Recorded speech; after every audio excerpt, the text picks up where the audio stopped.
اس قسط کے آغاز میں آپ دیکھیں گے کہ جاندار صاحب ارطغرل سے کہتے ہیں کہ سب ٹھیک ہو جائے گا، آپ مشکلات کی انتہا پر ہیں اور مشکلات آپ کے تعاقب میں رہتی ہیں، آپ کے آس پاس۔ اس پر ارطغرل کہتا ہے، جاندار صاحب یقیناً ہم نے کسی کی دم پر پاؤں رکھ دیا ہے۔ جو لوگ ہمیں ان زمینوں پر نہیں چاہتے ہم پر چڑھائی کرتے آ رہے ہیں۔ اورال خاموشی سے ارطغرل کی باتیں سنتا ہے اور جاندار صاحب کہتے ہیں کہ اس طرح کی جداگانہ طور پر کی جانے والی کارروائیوں کے ساتھ آپ نے تمام ترک قبائل کو خطرے میں ڈال دیا ہے۔ اور جاندار صاحب پوچھتے ہیں، کیا آپ اس سے واقف نہیں ہیں؟ ہم نے کہا کہ ہم آپ کو تنہا اس راستے پر جانے نہیں دیں گے، ہم آپ کے ساتھ متحد ہو جائیں گے، لیکن آپ کے اکیلے اقتدار میں آنے کی لالچ نے آپ کو اندھا کر دیا ہے ارطغرل صاحب۔ اس پر ارطغرل پوچھتا ہے، میں کیا کر سکتا ہوں جاندار صاحب؟ کیا میں ظالموں کو ان کی تلواروں سے مظلوموں کو تباہی میں گھسیٹنے کی اجازت دے دوں؟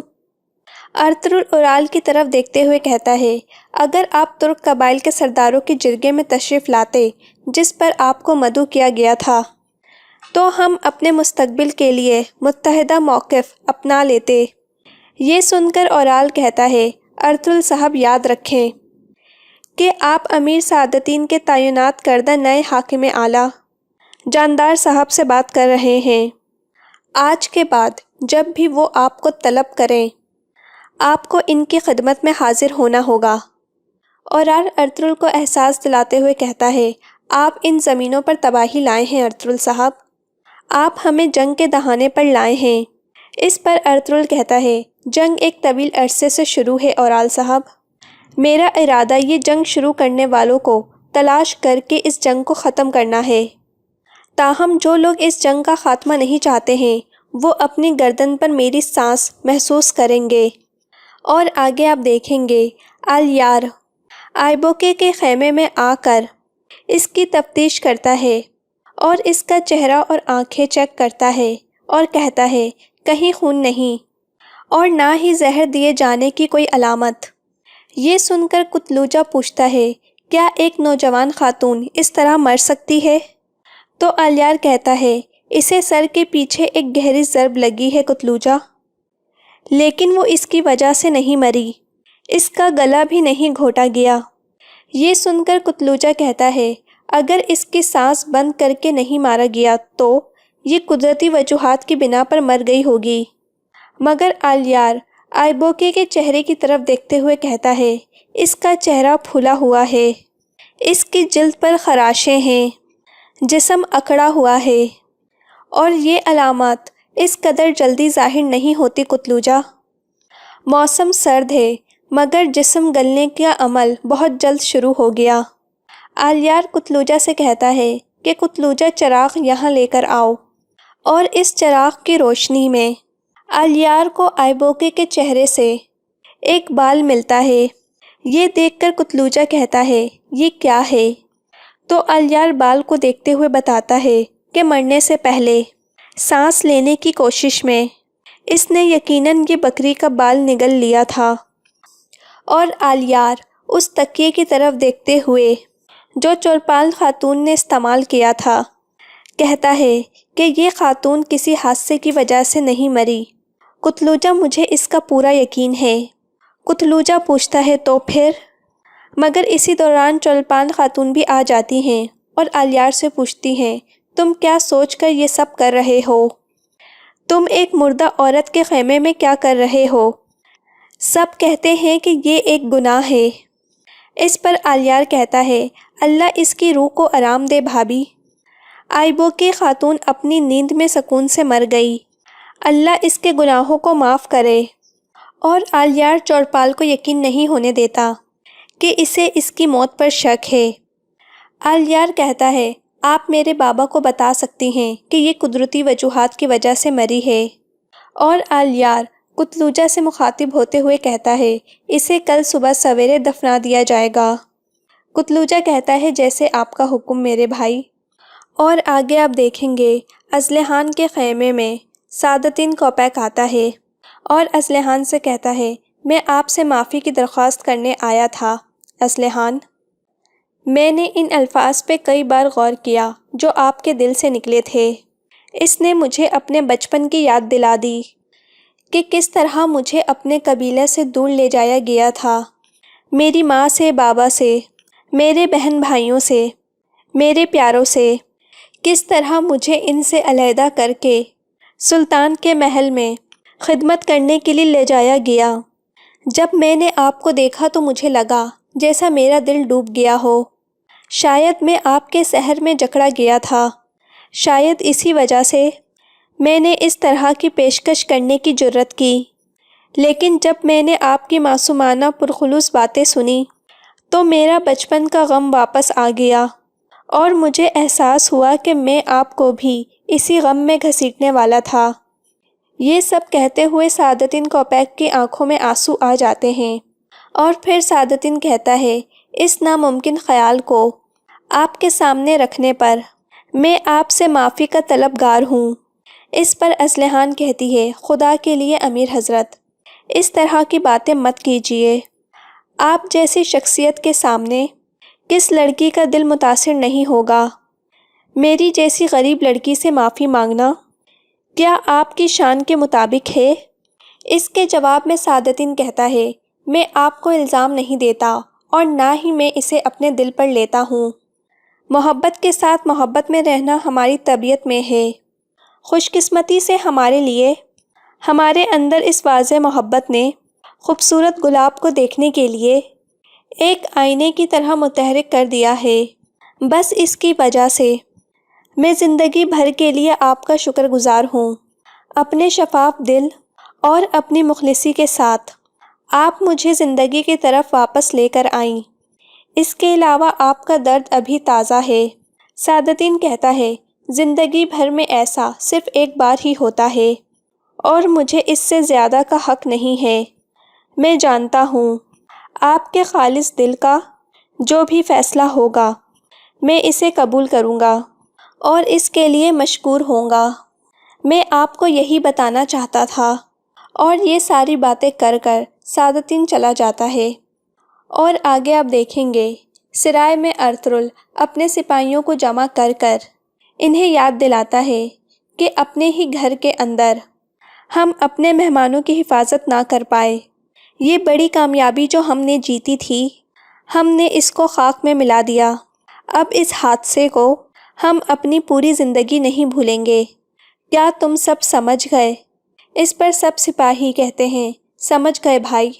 اور اس کے بعد ارطغرل ترگت کی طرف دیکھتے ہوئے کہتا ہے، جس نے یہ قتل کیا ہے، اگر ہم اسے نہیں ڈھونڈ سکتے تو ہم خود کو بری نہیں کر سکتے۔ اس پر ترگت پوچھتا ہے، اب ہم کون سا راستہ اختیار کرنے والے ہیں بھائی؟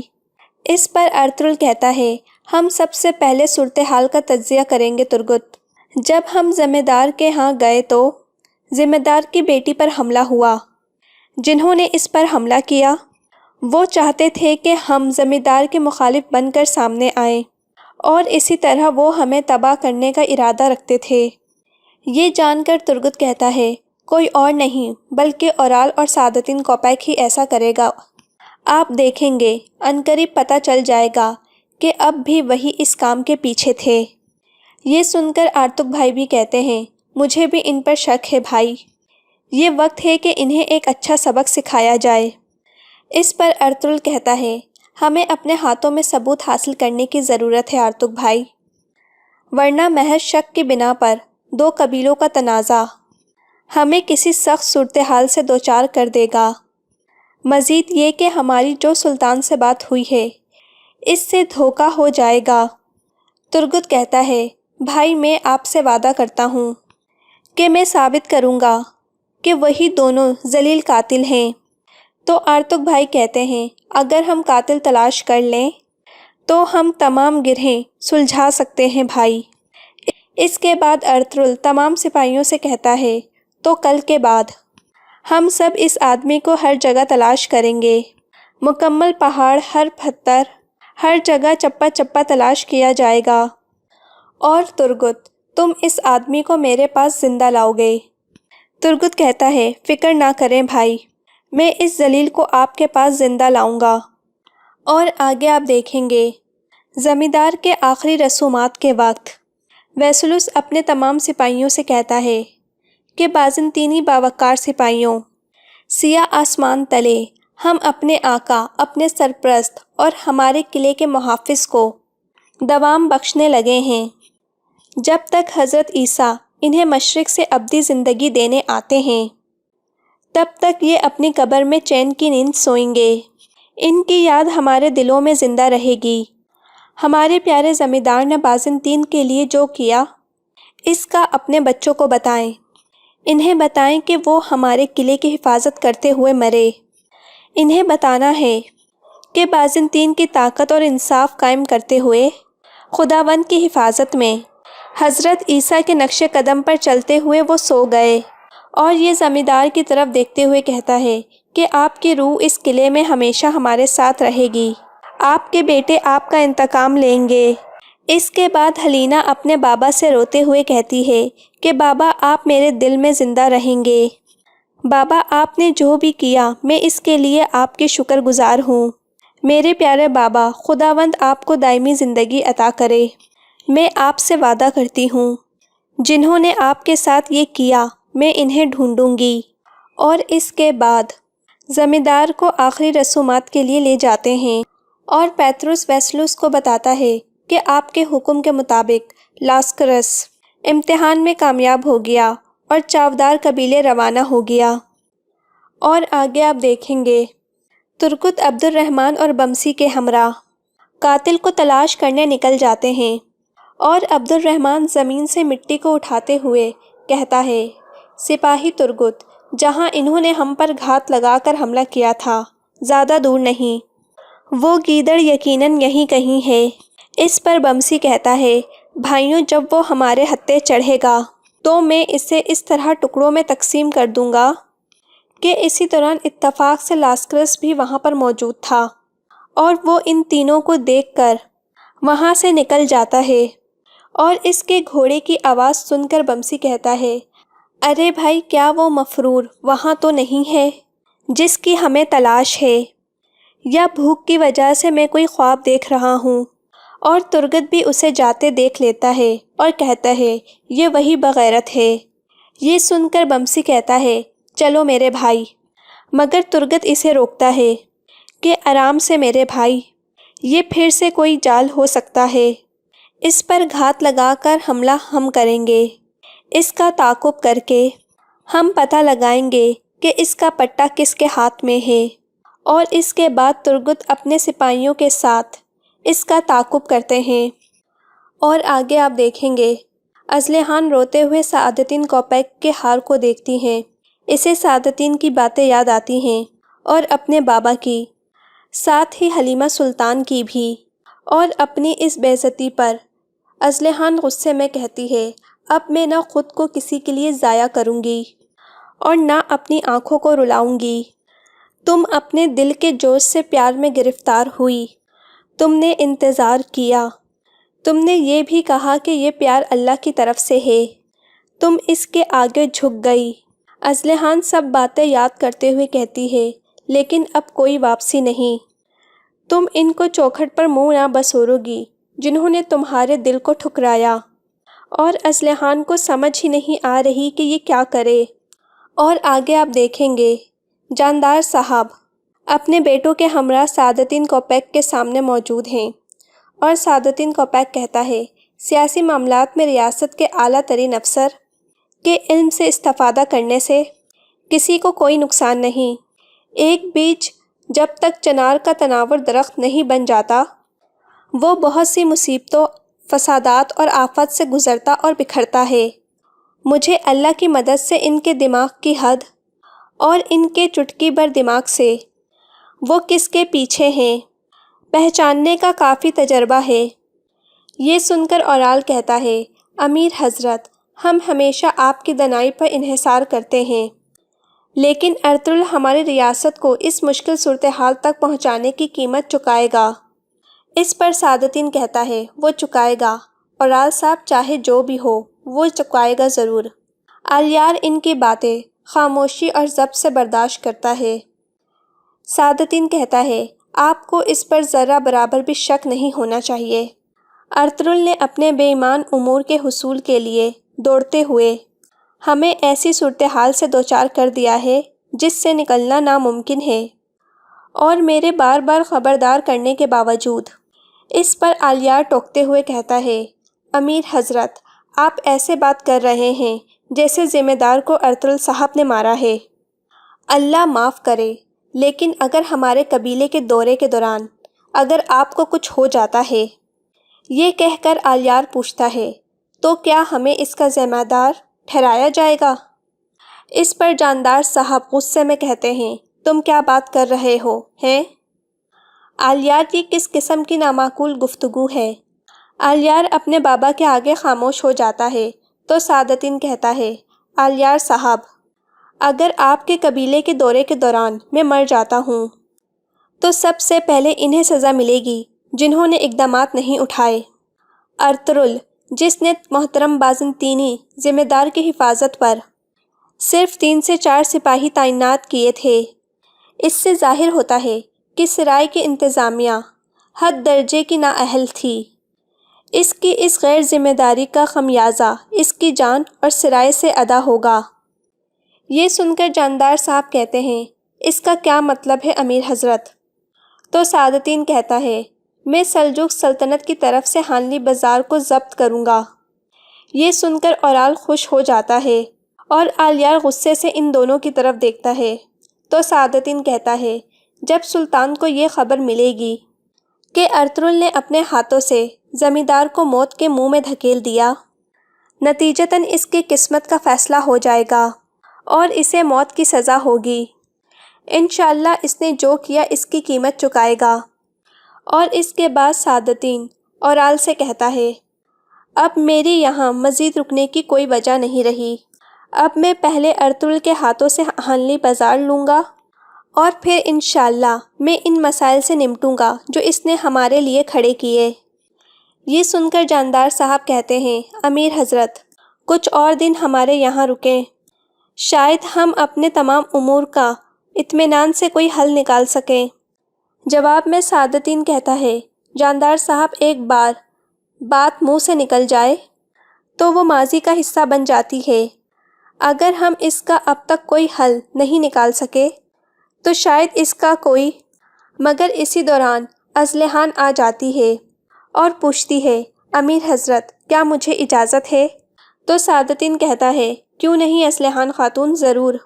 آلیار اصلحان کی طرف تشویش سے دیکھتا ہے اور اصلحان سعادتین سے مخاطب ہوتے ہوئے کہتی ہے، سب سے پہلے جان لیں کہ آپ کی پیشکش میرے لیے باعث فخر ہے۔ مزید وقت مانگنے پر میں معذرت چاہتی ہوں۔ میرے بابا نے میری پرورش ایک بہادر مرد کی طرح کی، اگرچہ اپنے اٹھائے گئے ہر قدم پر میں نے عدل کا دامن نہیں چھوڑا، اس لیے پورے خلوص کے ساتھ مجھے اپنے دل سے مشورہ کرنا تھا کہ ایسے دل کے معقول معاملے میں خود کیسے محسوس کرتی ہوں۔ مختصر یہ ہے کہ میں آپ کو بتانا چاہتی ہوں کہ میں آپ کے ساتھ سب سے مخلص اور وفادار رہوں گی۔ میں آپ کے راستے پر اپنی زندگی وقف کر دوں گی۔ یہ سن کر سعادتین خوش ہو جاتا ہے اور آلیار پریشان۔ اور آگے آپ دیکھیں گے کہ ایک مقام پر پہنچ کر ترگت اور بمسی گھات لگا کر بیٹھ جاتے ہیں اور لاسکرس بڑے مزے سے اپنی منزل تک پہنچ جاتا ہے۔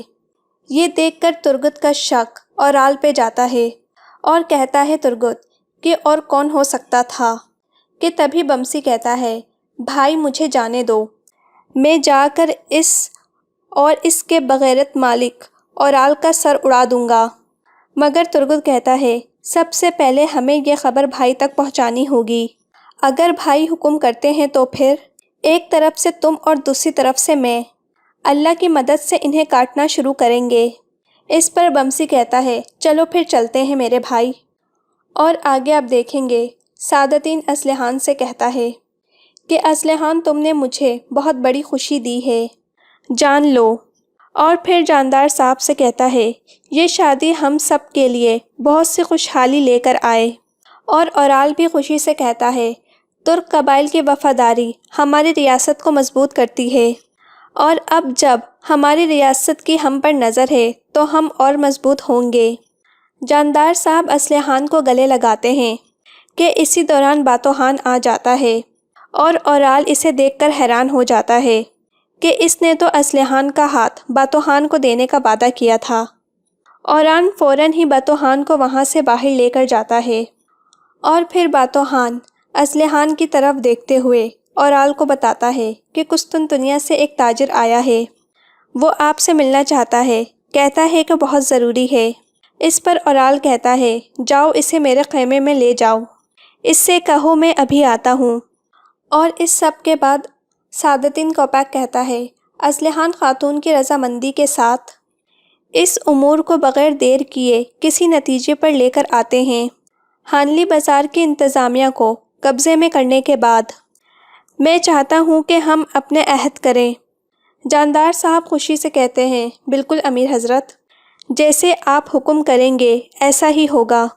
اس پر سعادتدین کہتا ہے پھر اس خوشخبری کی کامیابی کے احترام میں دمبے قربان کیے جائیں گے۔ امیر سعادتدین کوپیک کا یہ وعدہ ہے کہ تقریب آپ کے قبیلے اور ریاست کے شایان شان ہوگی۔ اور آگے آپ دیکھیں گے کہ لاسکرس چاودار قبیلے پہنچ چکا ہے اور باتوحان اسے خیمے میں بٹھاتا ہے اور اورال اس سے آ کر کہتا ہے قبیلے میں خوش آمدید۔ جواب میں لاسکرس کہتا ہے اورال صاحب یہاں آ کر خوشی ہوئی، سب سے پہلے میں اپنا تعارف کروانا چاہتا ہوں، میں شہنشاہ کی طرف سے ذاتی طور پر تعینات تاجر لاسکرس قسطنطنیہ کے مشرق کے تجارتی رستوں کی نگرانی کے لیے آیا ہوں۔ میں شہنشاہ کی جانب سے سلام اور قابل قدر تحائف لایا ہوں۔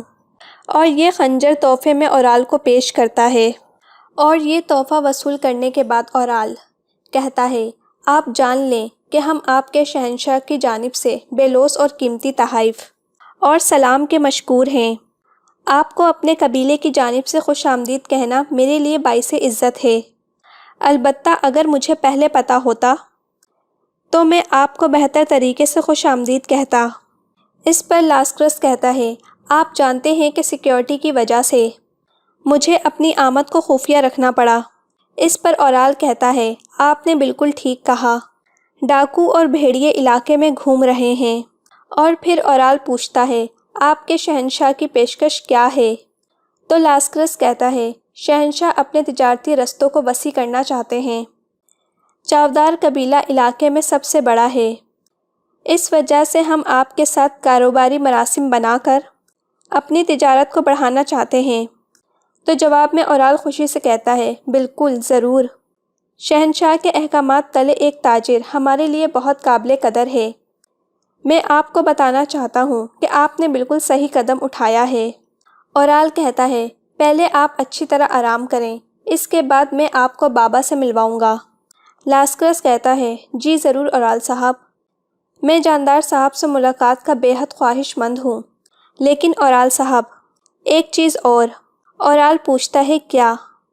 تو لاسکرس کہتا ہے شہنشاہ ارطغرل صاحب کی کارروائیوں سے زیادہ خوش نہیں ہیں، جنہوں نے ہانلی بازار کو زبردستی حاصل کیا اور وہ وہاں اسلامی نظام قائم کرنے کے لیے کام کر رہے ہیں۔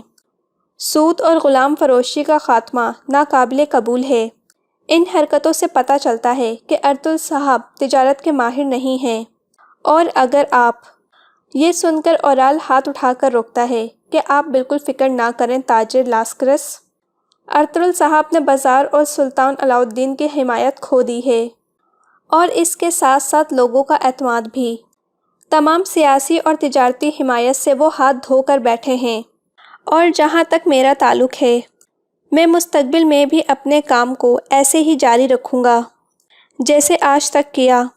اور پوچھتا ہے کہ ہر چیز کے کچھ اصول ہوتے ہیں نا، اور ان تمام سالوں میں تجارتی اصول اور کام کا طریقہ مستقبل میں بھی جاری رہے گا۔ اور سیکیورٹی کے متعلق وہ میری ذمہ داری ہے۔ علاقے کے ڈاکو اور گیدڑ جانتے ہیں کہ انہوں نے اورال صاحب سے پنگا نہیں لینا۔ تاجر لاسکرس آپ خود کو بالکل پریشان مت کریں، ہم احسن طریقے سے آپ کے ساتھ تعاون کریں گے۔ اور پھر اورال باتوحان سے کہتا ہے تاجر لاسکرس کو پوری طرح سے خیال رکھو، انہیں مہمان خانے والے خیمے میں لے جاؤ، پلنگ بستر جو بھی نامکمل ہے اسے پورا کرو، یہ ہمارے اہم ترین مہمان ہیں۔ یہ کہہ کر اورال چلا جاتا ہے اور باتوہان اورال کو غصے سے دیکھتا رہ جاتا ہے۔ اور آگے آپ دیکھیں گے الیار اپنے خیمے میں پریشانی میں ٹہل رہا ہوتا ہے کہ اسی دوران قتلوجہ آ جاتا ہے اور آ کر پوچھتا ہے، بھائی آپ نے مجھے بلوایا تھا؟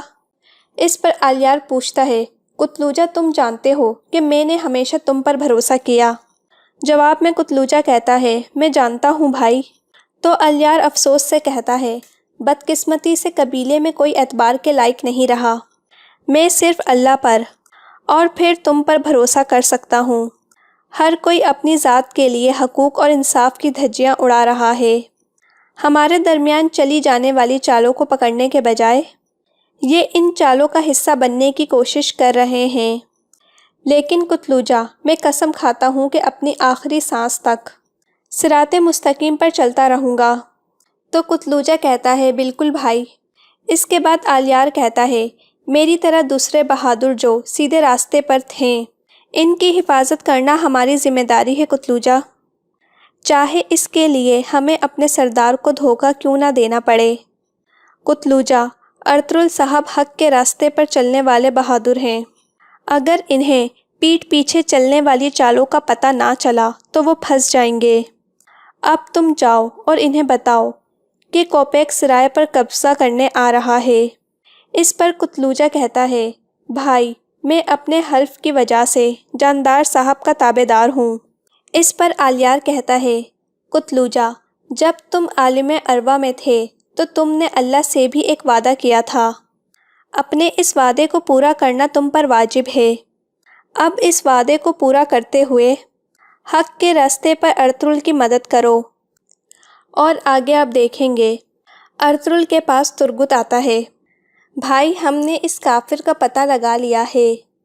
یہ سن کر ارطغرل پوچھتا ہے، اب وہ کہاں ہے؟ تو ترگت بتاتا ہے، وہ چاودار قبیلے میں ہے۔ ارطغرل غصے میں پوچھتا ہے، ترگت کیا تمہیں پورا یقین ہے؟ تو ترگت کہتا ہے، ہم نے وہاں تک اس کا پیچھا کیا، وہ چاودار قبیلے میں داخل ہوا تھا۔